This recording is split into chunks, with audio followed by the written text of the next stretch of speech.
जय संतोषी माता। आज ज्येष्ठ मास के शुक्रवार के दिन सुनिए संतोषी माता की व्रत कथा।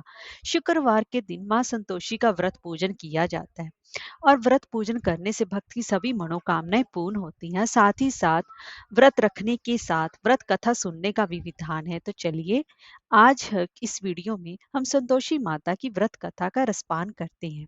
एक बुढ़िया माई थी, उसके 7 बेटे थे। 6 कमाने वाले थे जबकि एक निकम्मा था। बुढ़िया 6 बेटों की रसोई बनाती, भोजन कराती और उनसे जो कुछ जूठन बचती वह 7वें को दे देती। एक दिन वो अपनी पत्नी से बोला कि देखो मेरी माँ को मुझ पर कितना प्रेम है। वह बोली क्यों नहीं, सबका जूठा जो तुमको खिलाती है। वह बोला ऐसा नहीं हो सकता, मैं जब तक आंखों से ना देख लूं मान ही नहीं सकता। बहू हंसकर बोली देख लोगोगे तब तो मानोगे ना। कुछ दिनों के बाद त्योहार आया। घर में 7 प्रकार के भोजन और चूरमे के लड्डू बने। वह जांचने के लिए सिर दुखने का बहाना करके पतला वस्त्र सिर पर ओढ़े रसोई घर में सो गया। वह कपड़े में से सब कुछ देखता रहा। 6 भाई भोजन करने आए। उसने देखा कि माँ ने उनके लिए सुंदर आसन बिछाकर नाना प्रकार की रसोई परोसी और आग्रह करके उन्हें जमाया। तब वह देखता रहा। 6 भोजन करके उठे तब माँ ने उनकी जूठी थालियों में से लड्डू के टुकड़े उठाकर एक लड्डू बनाया। जूठन साफ कर बुढ़िया माँ ने उसे पुकारा, बेटा 6 भाई भोजन कर गए, अब तू ही बाकी है। उठ, तू कब खाएगा। वह कहने लगा, माँ मुझे भोजन नहीं करना, मैं अब प्रदेश जा रहा हूँ। माँ ने कहा, कल जाता हो तो आज ही चला जा। वह बोला, हाँ आज ही तो जा रहा हूँ। यह कहकर वह घर से निकल गया। चलते समय अपनी पत्नी की याद आ गई तो वह गौशाला में कंडे यानी कि उपले थाप रही थी। वहां जाकर बोला, हम जामो परदेश आवेंगे कुछ काल, तुम रहियो संतोष से धर्म अपनो पाल। वह बोली, जाओ पिया आनंद से, हमारो सोच हटाए, राम भरोसे हम रहे, ईश्वर तुम्हें सहाय। दो निशानी आपन देख धरू मैं धीर, सुधी मति हमारी बिसारियो, रखियो मन गंभीर। वह बोला, मेरे पास तो कुछ नहीं, ये अंगूठी है सो ले और अपनी कुछ निशानी मुझे दे। वह बोली, मेरे पास क्या है, ये गोबर भरा हाथ है। यह कहकर उसकी पीठ पर गोबर के हाथ की थाप मार दी। वह चल दिया। चलते चलते दूर देश पहुंचा। वहां पर एक साहूकार की दुकान थी। वहां जाकर कहने लगा कि भाई मुझे नौकरी पर रख लो। साहूकार को जरूरत थी कि बोला रह जा। लड़के ने पूछा, तनख्वाह क्या दोगे। साहूकार ने कहा, काम देकर दाम मिलेंगे। साहूकार की नौकरी मिली। वह सुबह 7 बजे से 10 बजे तक नौकरी बजाने लगा। कुछ दिनों में दुकान का सारा लेन देन, हिसाब किताब, ग्राहकों को माल बेचना, सारा काम करने लगा। साहूकार के 7-8 नौकर थे। वे सब चक्कर खाने लगे, ये तो बहुत होशियार बन गया। सेठ ने भी काम देखा और 3 महीने में ही उसे आधे मुनाफे का हिस्सेदार बना लिया। वह कुछ वर्ष में ही नामी सेठ बन गया और मालिक सारा कारोबार उस पर छोड़कर चला गया। इधर उसकी पत्नी को सास ससुर दुख देने लगे। सारी गृहस्थी का काम करा के उसे लकड़ी लेने जंगल में भेजते। इस बीच घर के आटे से जो भूसी निकलती उसकी रोटी बनाकर रख दी जाती और फूटे नारियल की नरेली में पानी। एक दिन वो लकड़ी लेने जा रही थी कि रास्ते में बहुत सी स्त्रियां उसे संतोषी माता का व्रत करती दिखाई दी। वह वहां पर खड़ी होकर कथा सुनने लगी और पूछा कि बहनों तुम किस देवता का व्रत करती हो और उसके करने से क्या फल मिलता है। यदि तुम इस व्रत का विधान मुझे समझाकर कहोगी तो मैं तुम्हारा बड़ा ही एहसान मानूंगी। तब उनमें से एक स्त्री बोली, सुनो ये संतोषी माता का व्रत है। इसके करने से निर्धनता दरिद्रता का नाश होता है और जो कुछ मन में कामना हो सब संतोषी माता की कृपा से पूरी होती है। तब उसने उनसे व्रत की विधि पूछी। वह भक्तिनी स्त्री बोली, 1.25 आने का गुड़ चना लेना, इच्छा हो तो 5.25 आने का लेना, या 1.25 का भी सहूलियत के अनुसार लाना, बिना परेशानी और श्रद्धा। वह प्रेम से जितना भी बढ़ पाए सहाया लेना। प्रत्येक शुक्रवार को निराहार रहकर कथा सुनना। इसके बीच क्रम टूटे नहीं। लगातार नियम का पालन करना। सुनने वाला कोई ना मिले तो घी का दीपक जला सके उसके आगे जा। जल के पात्र को सामने रखकर कथा कहना। जब कार्य सिद्ध न हो नियम का पालन करना और कार्य सिद्ध हो जाने पर व्रत का उद्यापन करना। 3 मास में माता फल पूरा करती है। यदि किसी के ग्रह खोटे भी हो तो भी माता वर्ष भर में कार्य सिद्ध करती है। फल सिद्ध होने पर उद्यापन करना चाहिए, बीच में नहीं। उद्यापन में 2.5 सेर आटे का खाजा तथा इसी परिमाण में खीर तथा चने का साग करना। 8 लड़कों को भोजन कराना, जहां तक मिले देवर जेठ भाई बंधु के हों। ना मिले तो रिश्तेदारों पास पड़ोसियों को बुलाना। उन्हें भोजन करा यथाशक्ति दक्षिणा दे। माता का नियम पूरा करना। उस दिन घर में खटाई न खाना। यह सुनकर बुढ़िया के लड़के की बहू चल दी। रास्ते में लकड़ी के बोझ को बेच दिया और उन पैसों से गुड़ चना ले माता की व्रत की तैयारी कर आगे चली और सामने मंदिर देखकर पूछने लगी, ये मंदिर किसका है? सब कहने लगे संतोषी माता का मंदिर है। यह सुनकर माता के मंदिर में जाकर चरणों में लौटने लगी। दीनों विनती करने लगी, माँ मैं निप्ट अज्ञानी हूँ, व्रत के कुछ भी नियम नहीं जानती हूँ, मैं दुखी हूँ। हे माता जगत जननी, मेरा दुख दूर कर, मैं तेरी शरण में हूँ। माता को दया आई। एक शुक्रवार बीता कि दूसरे को उसके पति का पत्तर आया और तीसरे शुक्रवार को उसका भेजा हुआ पैसा आ पहुंचा। यह देखकर जेठ जिठानी मुंह सिकोड़ने लगे।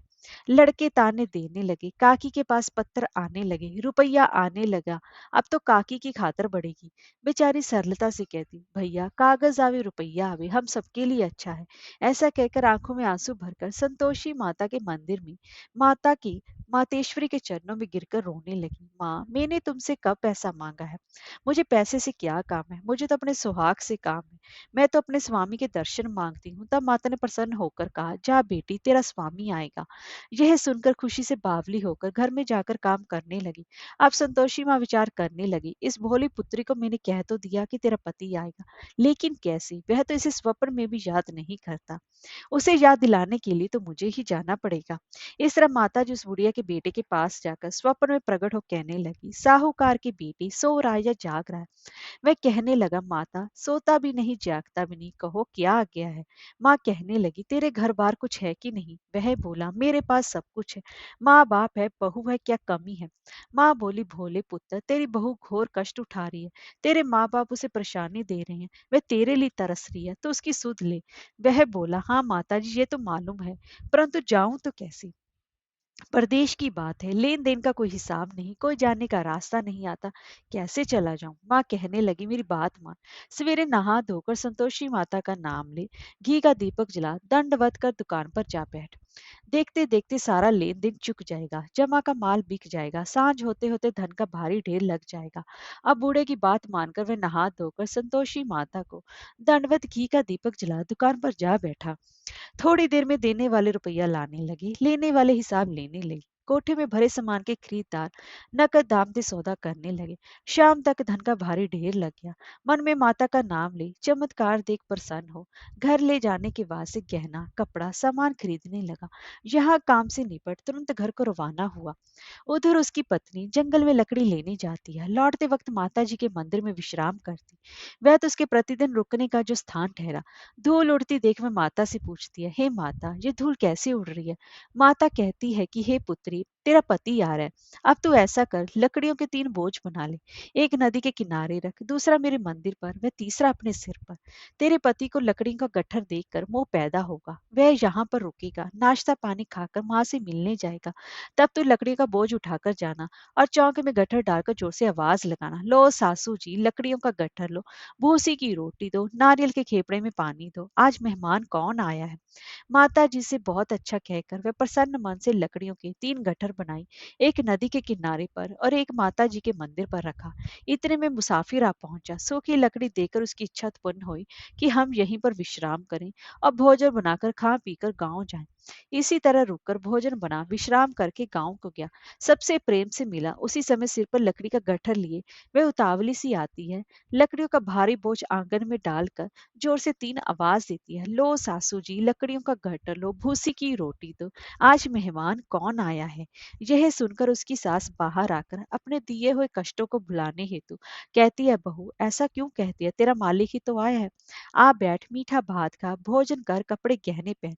उसकी आवाज सुन उसका पति बाहर आता है। अंगूठी देख व्याकुल हो जाता है। माँ से पूछता है, माँ ये कौन है? माँ बोली, बेटा ये तेरी बहू है। जब से तू गया है तब से पूरे गांव में भटकती रहती है। घर का कामकाज कुछ करती नहीं है, 4 पहर आकर खा जाती है। वह बोला, ठीक है माँ, मैंने इसे भी देखा और तुम्हें भी। अब दूसरे घर की ताली दो, उसमें रहूंगा। माँ बोली, ठीक है जैसी तेरी मर्जी। तब वह दूसरे मकान की तीसरी मंजिल का कमरा खोलकर सारा सामान जमाया। एक दिन में राजा के महल में जैसा ठाट बाट बन गया। अब क्या था, बहु सुख भोगने लगी। इतने में ही शुक्रवार आया। शुक्रवार व्रत शुक्रवार आने की वजह से वह संतोषी माता के व्रत का उद्यापन करना चाहती थी। उसके ने अपने पति से बोला, पति बोला खुशी से कर लो। वह उद्यापन की तैयारी करने लगी। जिठानी के लड़कों को भोजन के लिए कहने गई। उन्होंने मंजूर किया, परंतु पीछे से जिठानी ने अपने बच्चों को सिखाया, देखो भोजन के समय खटाई मांगना, जिससे कि उसका अध्यापन पूरा ना हो। लड़के जीमने आए, खीर खाना पेट भर खाया, परंतु बाद में खाते कहने लगे, हमें खटाई दो, खीर खाना हमको नहीं भाता, देखकर अरुचि होती है। वह कहने लगी, भाई खटाई किसी को नहीं दी जाएगी, ये तो संतोषी माता का प्रसाद है। लड़के उठ खड़े हुए, बोले, पैसा लाओ। भोली बहू कुछ जानती नहीं थी, उन्हें पैसे दे दिए। लड़के उसी समय हट करके इमली खटाई ले खाने लगे। यह देखकर बहू पर माता जी ने कोप किया। राजा के दूत उसके पति को पकड़कर लेके जेठ जेठानी मन माने वचन कहने लगे, लूट लूट कर धन इकट्ठा कर लाया है, अब सब मालूम पड़ जाएगा जब जेल की मार खाएगा। बहू से ये कुछ सहन नहीं हुआ। रोती हुई माता जी के मंदिर गई, कहने लगी कि हे माता, तुमने क्या किया। हंसाकर अब भक्तों को रुलाने लगी। माता बोली, बेटी तूने उद्यापन करके मेरा व्रत भंग किया है। वह कहने लगी, माता मैंने कुछ अपराध किया है तो मैंने भूल से लड़कों को पैसे दे दिए थे, मुझे क्षमा करो, मैं फिर तुम्हारा उद्यापन करूंगी। माँ बोली, अब भूल मत करना। वह कहती है, अब भूल नहीं होगी, अब बताओ वो कैसे आएंगी। माँ बोली, जा पुत्री, तेरा पति तुझे रास्ते में आता मिलेगा। वह निकली, राह में पति आता मिला। वह पूछी, कहाँ गए थे। वह कहने लगा, इतना धन जो कमाया है उसका टैक्स राजा ने मांगा था, वही भरने गया था। वे प्रसन्न हो बोली, भला हुआ, अब घर को चलो। कुछ दिनों के बाद फिर से शुक्रवार आया।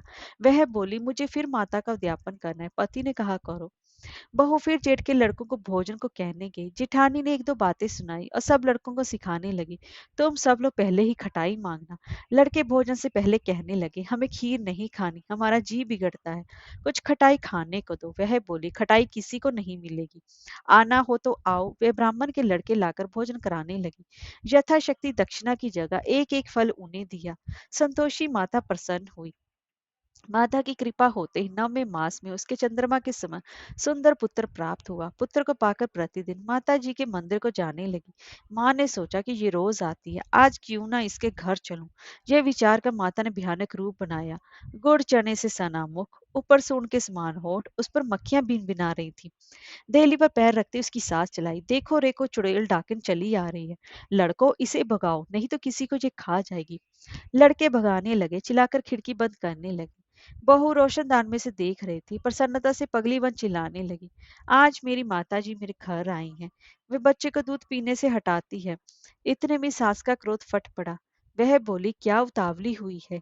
बच्चे को पटक दिया। इतने में माँ के प्रताप से लड़के ही लड़के नजर आने लगे। वह बोली, माँ मैं जिसका व्रत करती हूँ ये संतोषी माता है। सब ने माता जी के चरण पकड़ लिए और विनती कर कहने लगी, हे माता, हम मूर्ख हैं, अज्ञानी हैं, तुम्हारे व्रत की विधि हम नहीं जानते। व्रत भंग कर हमने बड़ा ही अपराध किया है। जग माता हमारा अपराध क्षमा करो। इस प्रकार माता प्रसन्न हुई। बहू को प्रसन्न जैसा फल दिया, हे संतोषी माता वैसा ही सबको देना। कहानी कहने वाले और सुनने वालों की सभी की मनोकामनाओं को पूर्ण करना। जय हो संतोषी माता की।